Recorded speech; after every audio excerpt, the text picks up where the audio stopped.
my groove today. Been watching race guys move away. I just don't think that I can lose, and I might just take a cruise and let the sunshine play. Something more, something new, something you get a... Welcome, everybody. Thankful to be here again. It's another Monday, another episode of The Approach, and thankful for you, Drew. How are you doing, and how was your weekend? Weekend was great. You're doing well. I saw talk about weekends. Looks like you had yourself one. So better question. I played a little golf, watched some football. How was your weekend? Oh, it was excellent. Had a big weekend down here in the Bluegrass where, if you aren't familiar with UK, one of our biggest, I guess, kind of game day traditions when it lines up is we have Keeneland, which is, the Kentucky loves horse racing. It's I'm biased, but the most beautiful horse track there is, and it's done right. I kind of relate it to the Masters in the sense of every blade of grass there is manicured perfectly. It's in the middle of rolling fields and in the bluegrass and the horse farms.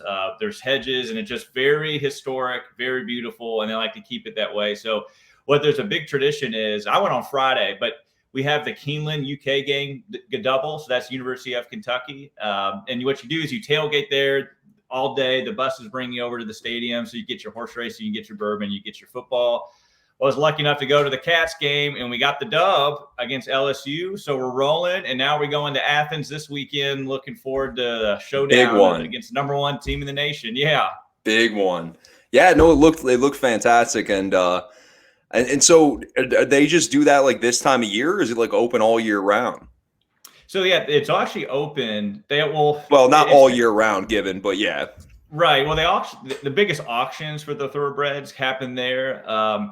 Another place around the world, but Keeneland is one of the biggest. And so that's open for a little bit. But yeah, we're just raced 2 months out of the year. So we have a spring meet, which is right before Kentucky Derby season. And then we have the fall meet, and that's where you get fall Saturdays here in Kentucky around football time. And there's nothing better. I don't think there's a prettier place too. So yeah, just 2 months, but it's amazing races, and it's fun. If anybody wants to come down, we'll show you a good time. Keeneland, anytime spring or fall. Awesome, man. Well, I'm glad you had a good weekend, and we're on to the next one. Yeah, it almost could have been great if Matthew Wolf pulled through. I kind of sprinkle a little FOMO outright on Matthew.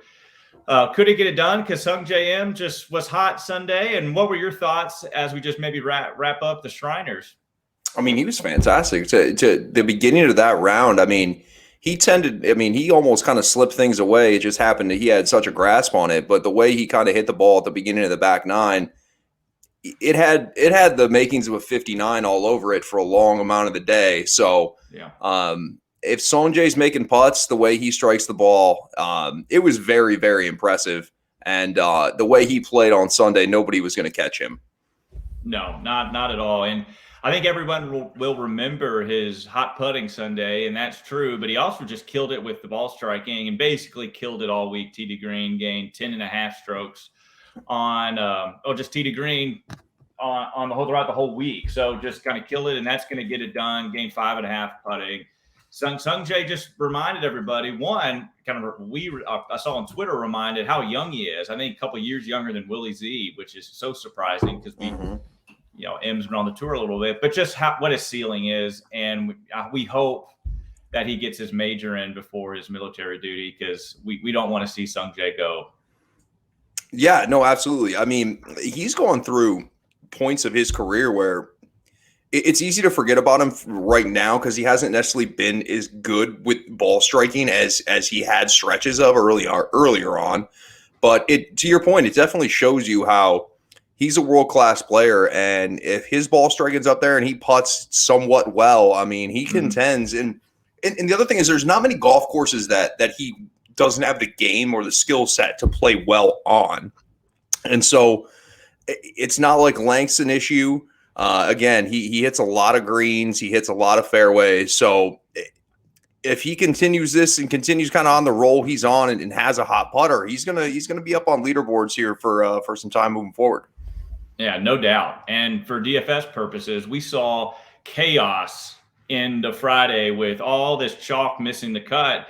And I'm going to toot our own horn here in a second about we were on here last week saying that chalk has been pretty consistent throughout the fall swing, and people who their strategy may be to go a little contrarian, you have 2-3 bad weeks in a row, you start to say, gosh, I got to abandon that strategy and let me lean to chalk. And then what we have, the chalk bomb exploded. And so many people missed the cut. The 6-6 percentage is way low. People with 5 of 6 were winning GPPs. It was wild. And those are the weeks we usually love if we keep up with this kind of game theory strategy, because it's going to happen. There's good chalk, bad chalk. We know how things go week to week. We don't got to chime in on that, but sometimes it's just fun to see the chaos if it's kind of bounces your way DFS wise. How did you make out, and what did you just think of basically how crazy the 6-6 cut percentage was? I actually saw lineups with 3 players cash. Now, not huge, but like you just don't see that, right? Kind of when you're heading into the cut sweats on Friday, you at least need 5 guys to really have a real good shot of cashing anything decent. The 6 out of 6 number this week was incredible, and that's exactly it. I mean, the chalk, everybody flopped on their face, and so it's probably not the norm, right? And we've kind of seen that it's not the norm, but the people that took advantage of it last week and just kind of faded it. And I know there's, narratives out there, and we had the fight last weekend, and there's just a lot going on, back-to-back weeks in Vegas, lots of guys playing. And you also think, to an extent, I think the higher world-class players probably looking more to the CJ Cup this week than they may have been last week. But yeah, it not only was it just that, chalk not hitting, it was basically everybody, which was just a complete outlier. And so some people that had some wild lineups when they submitted them Wednesday night or whatever it was, they looked at it and said, what the hell are we doing here? Those are the ones that look like a genius come yesterday evening. Yeah. And why the game theory and the contrarian aspect is so big. When I will say on average weeks, whatever that might be, where 6-6 cut percentage may be close to 10%, likely a little less, but let's just say close to 10%. Well, then if you get 6-6 through, you keep a huge leverage on the rest of the field. You're already beat out 90%, but 10% is still a lot. But when you play for the weeks like we just had, and you go contrarian, when it's 2 or less percent, you have even more leverage, and there's that higher opportunity to win the GPP that we keep talking about. So just kind of creating leverage. And you're right, there's so many narratives that kind of and we don't like chasing unquantifiable narratives. I talk about it all the time. But when you're kind of looking for maybe reasons to fave, just those reasons you gave. And I'll just say, we talk, and I'll talk here. I want to just real quick about the trends and what we look at it. But we had a lot of golfers not playing since the Ryder Cup, a lot not playing even before that. And we don't get strokes gained much information after Ryder Cup. So there's a lot of unknowns. And some of those guys like DJ are coming into this week. But any kind of final thoughts of what you noticed about the Shriners or any of the GPP atmosphere that kind of created? Yeah, it's funny because if you cashed a 6, so say you had 6 out of 6 going into the weekend, typically when you have a 6 out of 6 with a higher percentage where more people are hitting the 6 out of 6, your guys have to play pretty well to continue to move up the board, where this week was a little bit different. Now, we talked earlier in the week, on the show last week, that the cut previously was 7 under, so we knew the cut was going to be low. But with those 6 out of 6 lineups, you didn't necessarily have to have everybody go extremely low on the weekend to just have those holes and the ability to kind of stack points. Whether your guys were out there lighting it up or not, you were still considerably moving up the board based off of the 6 out of 6 percentage. So in most weeks, you look at it like, okay, hey, we got our 6 out of 6 guys here. They need to go low in order for me to continue to move up. Well, last week was kind of out of the ordinary a little bit, where I saw lots of 6 out of 6 lineups. You didn't have to go out and have a magnificent day to continue to climb leaderboards to cash. And that's different than it normally is, because the percentage last week was as low as I can remember. And I'm sure there's stats out there that'll tell us. But last week, looking at the charts and whatnot, on Friday afternoon, it was like, whoa, this could be a wild ride come the weekend. Yeah, and congrats if you guys out there, if you had 6-6. I know a couple of you did, and this just shows how volatile and how randomness can be incorporated into PGA DFS and betting. I guarantee if they played that same tournament at the same course this weekend, it'd be a completely different result. And that's why that's how craziness of PGA DFS is. That's why I always say too that one tournament is not enough sample size. But I just want to go in real quick because I know you kind of saw on Twitter, and we were kind of mentioning back and forth the hate with what we talked about last week with the strokes gain data. Yeah. And I couldn't believe how that just bursted into a wildfire. And I just want to point out a lot of the people on there, and that's one of the awful things about Twitter is just how some of these nasty people can just do whatever. But I don't hate them or anything like that. It's just a lack of understanding, because on here we talk about, and I just mentioned it, we don't want to chase unquantifiable narratives. So if we can try to quantify things, that's what we want to do, because it sharpens our ability to handicap golfers. And so also one of my biggest strategy, I talk about the rolling report and trends and progression. And so I would be a hypocrite if I keep bringing that up to you all, and Drew, you and I keep talking about it, if that couldn't be quantified. And so if we're seeing a guy, let's just say, I'll go the other route. If he lost strokes on approach, let's say 1, and the next term he lost 2.5, and let's say 3, we see that and invest money and say, oh gosh, he is trending the wrong way. I'm going to not bet him. I'm going to invest my money somewhere else. So we already have that behavior, and it goes the other way when we see positive trends on any stroke gain metric. So why not try to quantify that? And if you're a DFS player, anytime that you can build, model, and construct and use the math and get it down to one number, it just saves so much time, but it also becomes a helpful tool. And sometimes in the likely getting it down to one number, it's not black and white and it's too hard, but just for projections, it's so key. And so, yeah, at the beginning, it is going to be very subjective, and maybe it doesn't work out at all. So if people's complaint that it was subjective, I get it. And it is at this point just guessing, because I just started it. There's no evidence to compare it to. We'll always have to tinker with it.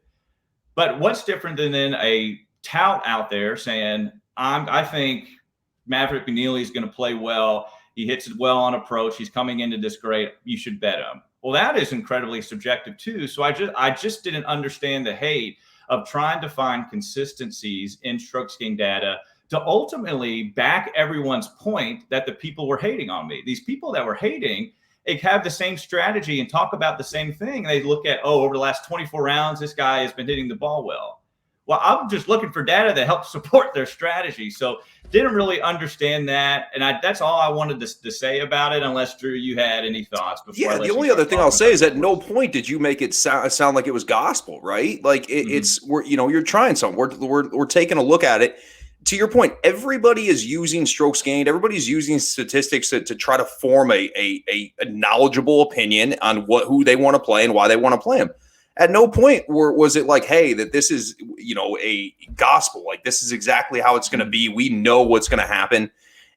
The idea that trying to step out of the box to get more value and find another tool or resource to help you build lineups, it just doesn't make any sense. Now, I mean, you can say that, hey, it's definitely, it's hard to come up with these projected strokes gained, the week before, but to your point, that's kind of what we're doing. We're rolling with statistics. It's not like you're throwing darts at a board based off no mathematics whatsoever, right? It's not like you're just saying, hey, I think Keegan Bradley gains 2.4 strokes this week in approach. It's just not how it works. There's math and there's things that go behind it.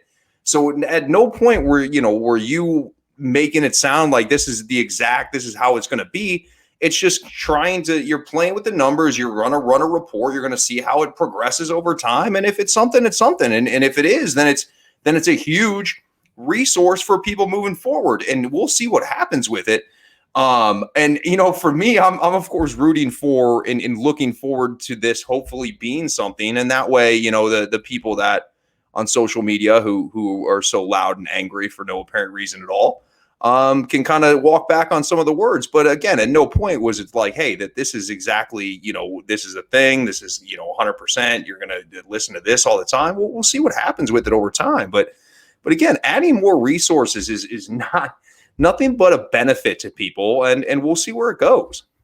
Yeah, and maybe it goes nowhere, and maybe it does, but who knows? But I think if there wasn't a quick judgment and people a little curious, and a lot of these people didn't even follow me or listen to the show, so they didn't have an idea of what we were trying to do. But basically just trying to quantify that our methodology and our handicapping strategy is right, and we all kind of have similar ones, and so.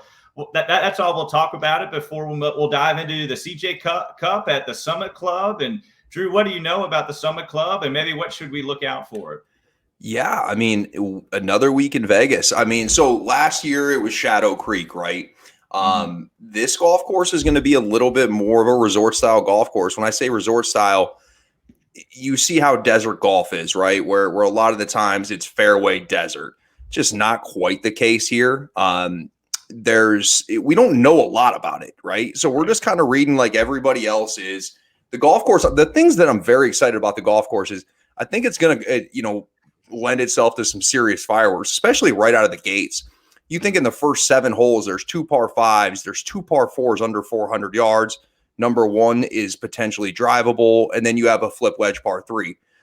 We've been playing quite a few golf courses here recently that have lent themselves to 20 under par or so, and we've kind of been spot on with that. And I think you're going to see that again this week. Again, it's 7,400 yards. Don't read too much into that. Again, at elevation and the air out there in Vegas, the ball definitely does travel further. Brand new golf course for the most part. I want to say it's a Fazio that opened in 2017. So not many people have seen this golf course. I believe we do have a couple guys in this field, Morikawa and Maverick McNeely, that are members here.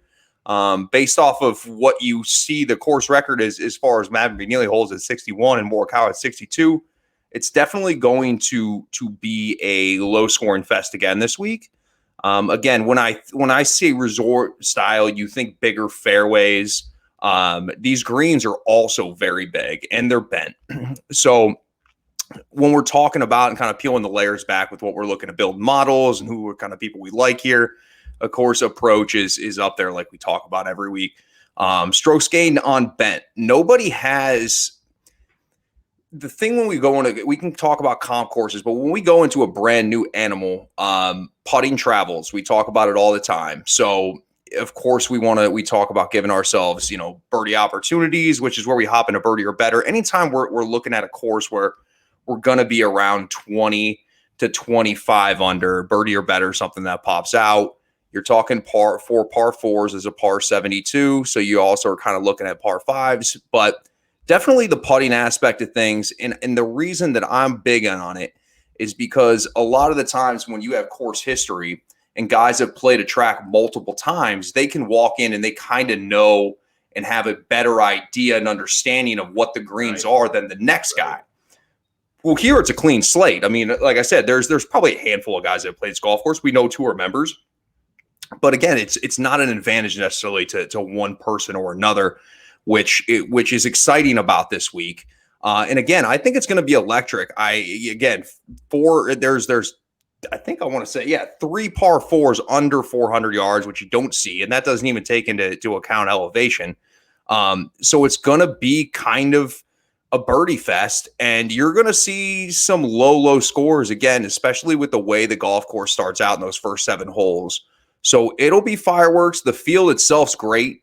And you think, again, there's no cut this week, right? So when we're talking about building lineups, we're not going to necessarily be sitting here sweating out stuff on Friday, but based off of the golf course and what I've read about it, there's going to be guys that are kind of out of the tournament come Saturday anyway, because of the way the scores are going to be. But it sounds like a cool course, man. Listen, you get shots of Vegas, you get to see the Strip as well as kind of like the mountains, and 2 weeks in Vegas it's I'm guessing these guys are having a good time, and so I'm really looking forward to this week. The no cut events are fun. They don't cause you as much stress on Fridays, but again, the cut's one thing, but you can kind of, whether it's a no cut event or not, Friday there's going to be guys that are out of this golf tournament, so we're hoping to find those. But again, you might see another cut at 5-6 under, or not a cut, but that's kind of what it would be with a cut come Friday evening. So it'll be fun, and again, I know with COVID, this has come back to the States, and I know also this golf course hasn't had a ton of time to prep for this golf tournament. The other thing I'll say is when you have a first time golf course and you talk about setup from the, the grounds crew or whatnot, they have a tendency to try to lean it a little bit on the easier side. Not that this golf course would make anybody a fool, but the last thing they want to do is bring in these pros and then have the golf course tricked up or whatnot. So I expect it to be kind of set up to go ahead and be a birdie fest, and we're okay with that. We're enjoying it, and the field's loaded, so it'll be fun. Yeah, and it is what it is. We still got to get you to Vegas. That's Yes. if one of us hits a GPP, we're kind of going to Vegas. I know a few guys are going out there. Or I know Powers is playing in the Pro-Am, so shout out to him. So I'm waiting to hear who he's playing with. Yeah, that'll be cool to see. But I would imagine this is why I think, or maybe we'll move into some strategy. But the people who were highly owned, like Scotty Scheffler, who missed the cut, he's going to be completely low owned. And if we want to go off narratives, we talked about last week that 3 days in Vegas is way too much. I think a lot of these guys maybe who went to Vegas, partied, watched the fight, went to it, whatever. By right now, they're ready to focus on golf. So we may see a few golfers that missed the cut last week already, a little bit more focused, a little bit maybe more want to perform well. Less time on the strip. Yeah, but we'll just get so much maybe leverage for the people who missed the cut and burned people. And then the guys say, oh, they're blacklisted, whatever the hell people do with that. But anyway, yeah, great stuff. And I just want to give a shout out to Jason Sullivan, who's writing that course report for FanShare. He actually called the pro shop at the Summit Club to get some insight because, there's not a lot of information, and it's a lot of the information you shared. Bigger fairways, bigger greens. It is long, but the desert air and elevation kind of makes it. Jason's a good dude too. I read the article this morning. It was fantastic, especially for being the first one. And what a way to do a course review with a course that no one's ever seen for your first go. I don't know, FanShare. Why did you set Jason up for a little toughie there? They set him up. All right, man. Well, let's give the people what they want. Let's get cooking on a little bit of the board here.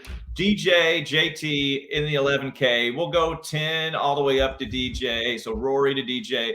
Who are you liking? One or two guys in that range? Yeah, as much as it's kind of chalk, and we talked about how chalk wasn't great last week, rather. I got to go with Xander Schauffele. We know, and I don't know if this is like a legit thing that we can say, but Xander Schauffele shows up in no-cut events.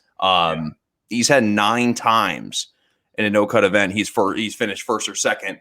And he's just a great ball striker. He's third in strokes gained approach. He played really, really well at the Ryder Cup. And I know it was, a few weeks back, so I'm not trying to read too much into it. But between him and Colin Morikawa, which I know is probably going to be the heaviest owned guy, those are two guys I like. Just to touch on somebody else, like, I would love to roll with DJ just based off of the form we talked about at the Ryder Cup. I mean, he was the man. And I also think it's from a DJ perspective, he didn't have a top 10 since January. So, for him, I think that it's kind of like he wants to prove that he's still DJ.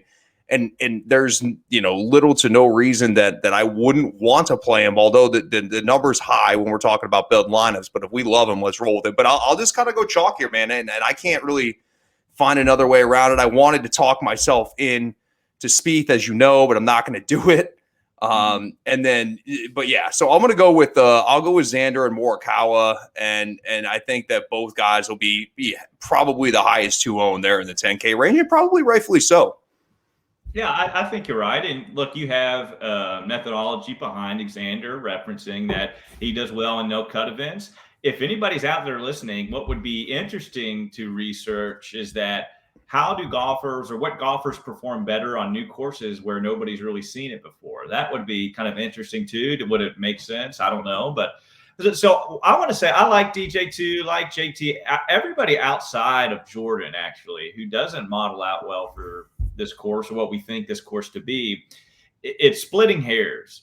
And so what I really will do and it's a great example to look at last week is look at the ownership of all those guys. If you think that it's splitting hairs, there's a thin line between each. Yeah, well, then maybe we go into and say, okay, I'm going to get the leverage and pick one of the lowest owned guys, or maybe that's where you lean on your own projections and how you might project the, DK points for all those guys 10K and above. And so then kind of get leverage there. That's what I'm going to do. I'm not going to tout anyone except for y'all. Just going to mention DJ and JT. I like them, even though JT didn't perform that well at the Ryder Cup. But for me, it's going to be looking at ownership, because I do think it's splitting hairs, and I'll kind of base it off that. This is a Monday show. We don't have a lot of information on ownership projections. So, well, let's go on down to 9K and above. That's where Victor Hovland is, who might be popular again this week. And we'll go all the way down to, the beginning of the 9K. So just 9K. Yeah, let's do that. So who do you like in that range? Yeah, I'm actually going to go back to the hot hand, which we talked about it last week. Coming off the win, is Sam Burns a good play? And it certainly was. Again, he's got 2 top 5s his last 6. I mean, if you look at his last 6 to 8 events, he's been on a heater, and I'm rolling with it. There's nothing that so last week he lost strokes on the green. He was fantastic every other way. And we've actually come to know that Sam Burns is a well above average putter. Very much so. We saw that he actually lost strokes win his win. So it's kind of a rarity what we've seen, in my opinion. So I don't think it's going to become the norm. I expect him to kind of change things around as far as it goes on the greens. But I'm going to go back to Tony Finau. And here's there's some reasons, right? So Tony Finau got the huge win in the playoffs, which he kind of needed. Bent's his best surface. In his last 5, he's kind of been really, really good all around, right? He's gained almost 4 strokes all around the boards, 4 total. I just kind of think that, again, I'm not shocked. When we look in the 9K range, I won't be shocked if his ownership, and again, we don't know, is going to be somewhat low. But I think Tony at this golf course, being that it's new, kind of neutralizes, you'd think, hopefully, the way that he putts this week, he's going to give himself a lot of opportunities. So I will go with Finau and Sam Burns. And man, at this point, it's just like, I'm going to bet Sam Burns until the wheels fall off, because there's absolutely nothing that leads me to believe that he's going to stop it at any point, at least in the near future. So I will go back with Sam Burns and then my guy, Tony Finau. Yeah, I just couldn't believe it. Like bias. Sam Burns in one of my single entries was a contest was like 8% owned, and incredibly biased that, oh gosh, he won the week before. And I know the field was more challenging last week than the week before, but how could you not play him coming off gaining 8.3 on approach and winning while losing putting, losing strokes on the green? We know, like you just said, how good of a putter he is, and hashtag humble brag, but he gained 2.8 on approach, and I predicted him to be 2.4. So just 0.4 of a point off. Let's go. And you're right. The putter is going to come back, and if he's going to still hit the ball this well, when his putter connects, he's going to blow away the field. So why not continue to have Burns? I like that call. We look out for him. He's a guy I did not predict well. He kind of exploded on approach. But I want to say a guy that he's probably my favorite guy in the 9K range, and it's the lowest 9K, but that's Cam Smith. So Cam Smith plays well. I think I don't have the data like we do for Xander, but plays well at no cut events. But he's a birdie maker. He scores well on par 5s, and I believe we got 4 of them. Is that right? That's right. Yeah, we got 4 of them. Over the last 24 rounds, he ranks first in strokes gained par 5. He hits it well from what I believe will be the most distance from approach, which is proximity to 125 to 150. I even kind of went a little further out to 150 to 175. He ranks 17th. He ranks 13th on approach. He top 10 in my model. And also, I do believe that there's some crazy bunkering or around the green might play a little important here. And we know how well Cam Smith is. This could be a big year, Cam Smith. He finished last year strong. Let's look out for him. 9K. He's getting the Cam stamp right there. Cam Smith. Moving on down. Next range. Who do we like? I got one guy, and it's Mark Leishman. Ooh, the leash. He's riding 8. You want to talk about a hot putter. The last 2 events, he's gained more than 7 strokes on the greens. You love to see it. He's actually had success in this tournament. I don't want to do this because, again, we're talking about a different country. But he has had success here in his last 2 events. He's had a 3rd, a 4th. So the form's there, the putter's there. In the 8K range, he's the one guy that stuck out to me. I will go with Mark Leishman, and I'd love to see Mark Leishman play well. He hits his little beautiful buttery fade. He doesn't do anything over the top. And again, I'm going to ride the hot putter. You're gaining over 7 strokes in the last 2 events, 8 rounds. That's not a complete fraud, right? You're doing something on the greens. And again, and I don't want to beat this dead, but you'll notice the last 3 weeks or so, we've kind of baked in a lot of the same things every week that are important. When it talks about, the golf courses is somewhat set up pretty similarly here in the last 3 weeks that we've been on the show. And I just love Mark Leishman this week. We'll see what happens, but form-wise, I am all in. Yeah, and I like Mark Leishman. I'm going to monitor his ownership, though, because there's reasons to play him if he's lower owned, and there's reasons to fade him for me if he's higher owned. One of those reasons to fade if he's higher owned is, you're right, he gained like just about 7 on the putting, strokes gained putting in the last 2 tournaments, which is crazy, getting kind of close to Cantlay range there a little bit. But he does model out well here. He does model out well considering his price. So it's going to be an ownership play. I'm worried that he could get chalky, but maybe not. He's in between, Kokrak, who might get a little interest because didn't he won it last year? Yeah, I know, not the same course, but I don't. Some people still Vegas, I guess. Yeah. If there's a Vegas guy, Kokrak is it.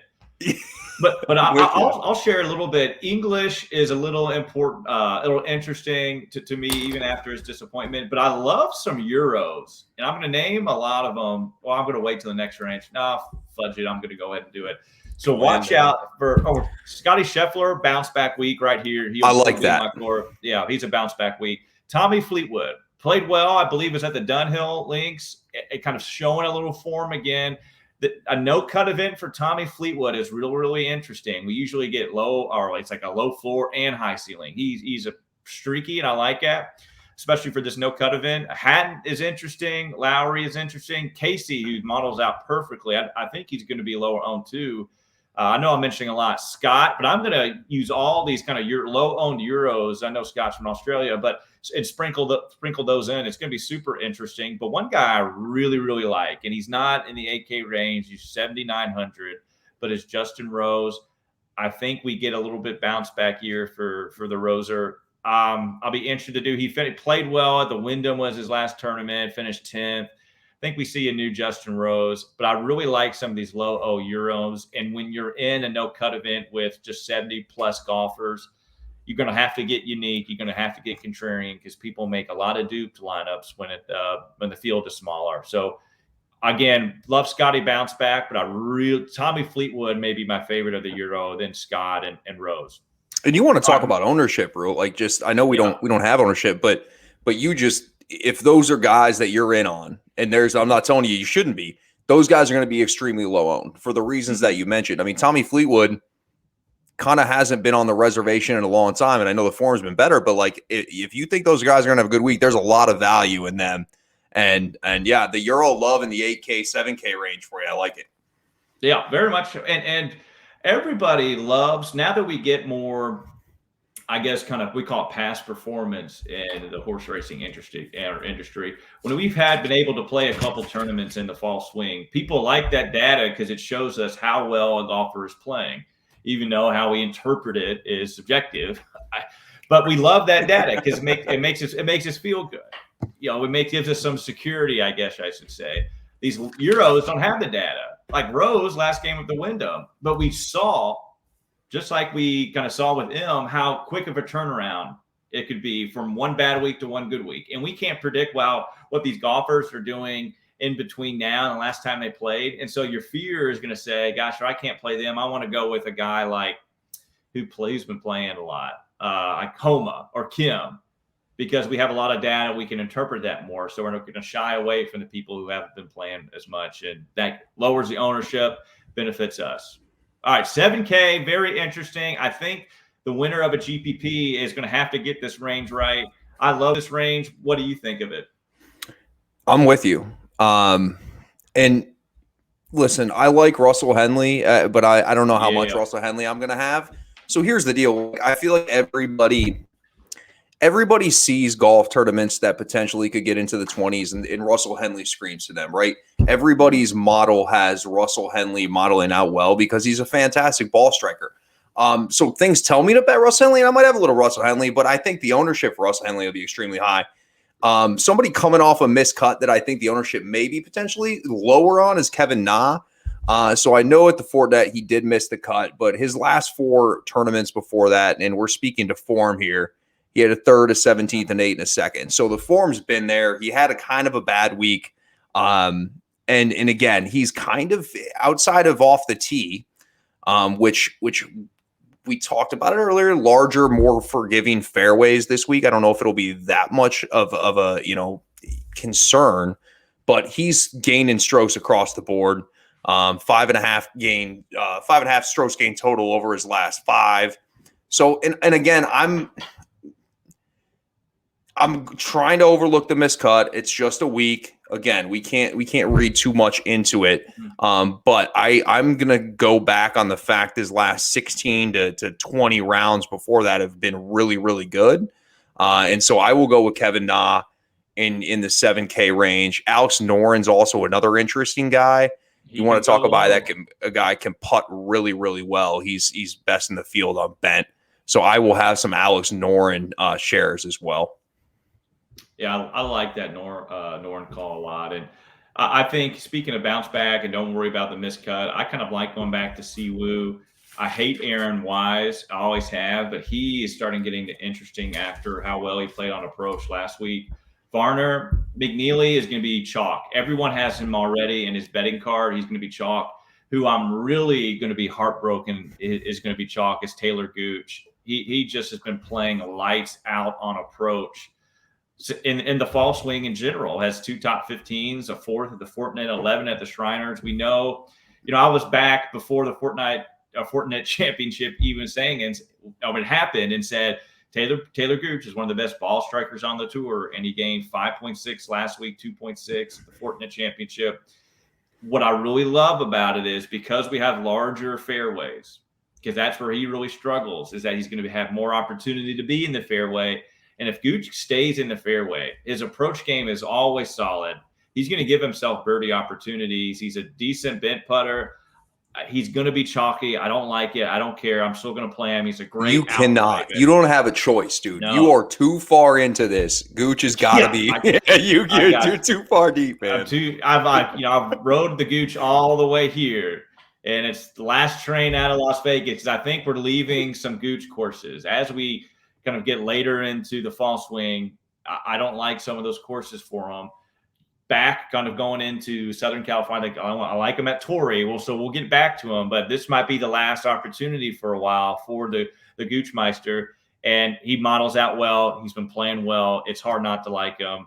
Another guy that I'm surprised no one's going to mention, or I guess I'm not surprised, but Keegan was chalk the Fortinet championship. I might go back to Keegan if he's going to be really, really low owned. That's kind of getting into the 6K range. Anybody that you like in the 6K range?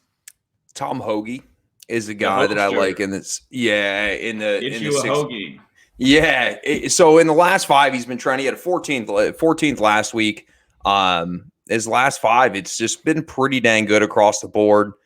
He had a good year here last year, top 40. I know, again, it's a different golf course. Shadow Creek, though, is a comp course as much as we wanted to say it.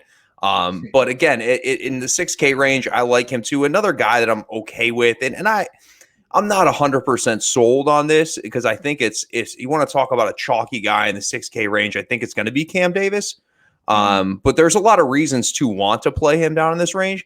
But again, after going over this board and looking at this board, for me, and I'm sure you have, because you're Mr. 6K, so I'm sure you got value to speak on. But if you don't want to go all the way down here, you don't really have to this week, in my opinion. Because to your point, I think a lot of the 7 to 8K range, you can build a great lineup off of that. But I'm interested to see who you like down here in the value range, because this is kind of the bread and butter for you, man. You're killing it with this stuff. This is where we live. This is where we want to live, at least for me. But you're right. And so you can make your lineups any way you want, stars and scrub or balance. That's what a field like this and how the salary is structured allows us. I kind of like to go more stars and scrubs and no cut events, because if we have a 6K guy, he's not going to kill our lineup if he doesn't play well, because but it opens up salary. But sometimes with the balance builds, you get more birdie upside. So there's give and take. I love Cam Davis. He will be chalk. It's hard not to like Cam Davis. Interesting that one of your boys that you played a couple weeks ago, I might go to Chris Kirk. He's super interesting. He's striking the ball, I should say, better than the majority of people in this range. Hoagie is one of the best. Vegas is going to be popular. He models out well. He's going to model out for everybody. You're going to hear his name all week. He's 6,300. It's hard not to play him. If Vegas, I predict Vegas is going to be 18% owned. Yeah, I agree. If he's 18% owned, he's the perfect pivot opportunity. And so if you want to pivot to Kirk, K.H. Lee, Ortiz is a good pivot. Sung Kang, even, we've seen some life out of him. And if you want a guy that can go low, Sung Kang can go low in one round. He can also go full Keegan and almost miss the cut after being first-round leader. It's 4 rounds for Sung Kang. Is just a freaking roller coaster, man. Yeah. So he'll shoot. Yeah, he could shoot 64 and then shoot 84. And I don't know what it is in the guy's head, but so anyway, so look at ownership and then say, okay, where can I pivot? Because you're gonna have to make key decisions on what the good chalk is here and what's the right pivot off maybe what you feel is the bad chalk. So just kind of consider that. Ricky, we talked about Ricky. He didn't look good, and it was so sad last week. I don't think he's in the bounce back opportunity. He lost strokes on approach off the tee to green. It wasn't pretty, and I know we talked about him. But any kind of final thoughts or questions or anything you want to run over? Yeah, Eric Van Rooyen was terrible last week, right? And I was excited about Eric Van Rooyen. Was last week the outlier? I might actually have some more stock in him based off ownership down in this range. But last week is extremely disappointing. But again, I don't want to throw everything into one golf tournament because the stats in the last 5 say different with what his game's been. But yeah, there's some interesting guys. I mean, Sebastian Munoz, which is a guy that a lot of people like to play, he just hasn't been very good the last month or so. There's some interesting names down in the 6K. It's just, for me, it's hard to get on a lot of them and really love it. I'd love to play Harry Higgs, but the stats don't scream at me with it. But Harry Higgs does seem like a Vegas kind of guy. But no, I'm very excited about this week, though. It's the no-cut events, again, guys will be able to shoot themselves out of it by the weekend. However, you also can have a resurrection of your DK lineup by a guy shooting 61 that isn't going to win the golf tournament, but just put himself from kind of, the bottom of the barrel all the way back up into a top 20 range. So it's one of those weeks where you just can't. Things aren't dead on Friday afternoon, right? They're not dead. So it gives us a little bit more hope going into the weekend, where a lot of the times it's like, okay, my lineups are pretty much dead at this point, if you're having a bad week. So the no-cut events are always fun. And listen, guys play a little bit more loose, aggressive game when they know it's a guaranteed check, right? They don't have to play for a cut. And I think that's why you're going to see, you'll see the scores extremely low. Not they wouldn't be if there was a cut, but some guys have that peace of mind knowing that they're there for 4 days, regardless of the outcome of the first 2. So one thing I want to ask, are we surprised that Sung Jae won last week in Vegas? Because I'm sure he still is rooming with his parents when he's on the road, and he's not part of the culture. And, he probably stayed in his hotel room every night. And look, he was probably more focused and won the golf tournament. I don't know if we're surprised. And I like the EVR call because he seems like a Vegas type of guy. One week he probably, and I think he might be a little focused now. But I'm just thinking about that when you said it. It's just Sung Jae may have had that advantage, not being whatever you want to call it. I'm not trying to. He's not the most. He's not outgoing to the point where he's going to be hacking it up with the bros on the strip. I think. Yeah, we're not going to find Sungjae in the club exactly at 3 1 a.m. Yeah, no doubt. No doubt. Well, all right, everybody. And I'm really excited too because I don't got to worry about anything Saturday while my Wildcats from Kentucky are going down between the hedges to the Dogs. You just got to worry about Georgia. That's right. Sunday night, then we'll look at the lineups and say, who do we need on Sunday? But UK is about to shock the world Saturday. And I know Ohio State finally turning the quarter, right? I mean, it looked good against Maryland, the Terps. And they did. And Alabama losing is significant. But I also think Alabama losing hurts in Ohio State because now it almost, to me, guarantees 2 SEC schools in. Because you would think that Alabama would run the table and still make it in, which is kind of reaching down the road. But we know kind of how the committee and whatnot thinks of the SEC. So, but yeah, Alabama losing was a shocker. But listen, Alabama needs to lose occasionally. I'm sick of Alabama just running the table all the time. So good for A&M. I know you got a big weekend. That Georgia game is an uphill battle for you. But yeah, listen, man. Keep it going, keep it rolling, because you know what? You're playing with house money. Who the hell, you know what I mean? You're playing with house money. Nobody expected, to be where you are at this point of the season. So they have nothing to lose, and they're down in Athens, correct? They are. Yeah, it's gonna be tough. It's gonna be a tough atmosphere, but I'll be rooting for you, man. I appreciate it. And good luck to you all. Also got the Ravens Monday night. Go Ravens. Drew, anything else before we let you go? That's it, man. I think the Ravens probably get it done tonight. Yeah, I think so. I think it could get ugly. I hope so. Well, we appreciate y'all. Good luck this week. Keep doing your thing. Harness your strategy. Keep killing it. And we'll be in touch. See you later.